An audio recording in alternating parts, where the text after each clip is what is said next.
भगवान शिव की दूसरी कथा।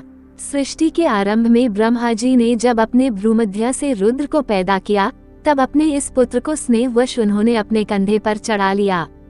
सृष्टि की प्रथम अभिव्यक्ति ब्रह्मा थे, दूसरी अभिव्यक्ति सनत कुमार थे और रुद्र तीसरी अभिव्यक्ति थे।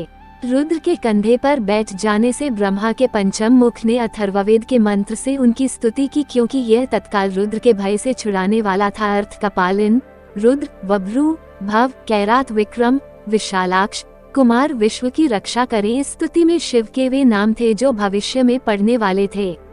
उनमें पहला नाम कपालिन था।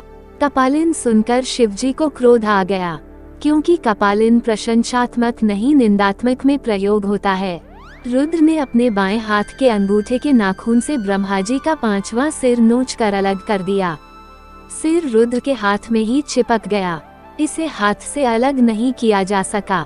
शिवजी ने ब्रह्मा जी से पूछा, हे देव, यह सिर मेरे हाथ से कैसे अलग होगा?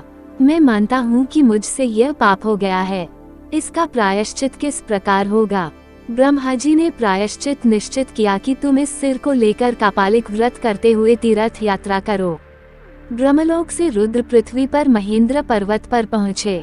वहां उन्होंने उस पापनाशक तीर्थ में स्नान करके ब्रह्मा के उस सिर के 3 भाग किए।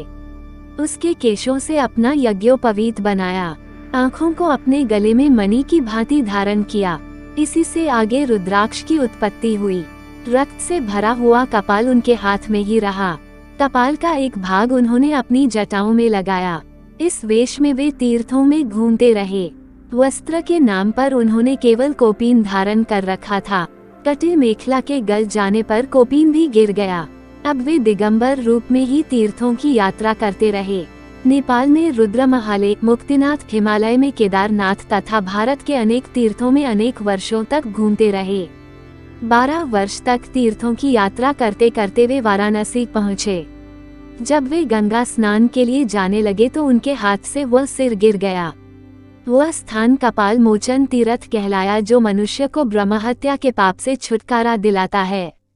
कपाल के गिरते ही ब्रह्मा जी वहां पधारे। उन्होंने शिवजी की स्तुति की। आपका यह तीर्थ भ्रमण लोक मंगलार्थ हुआ है।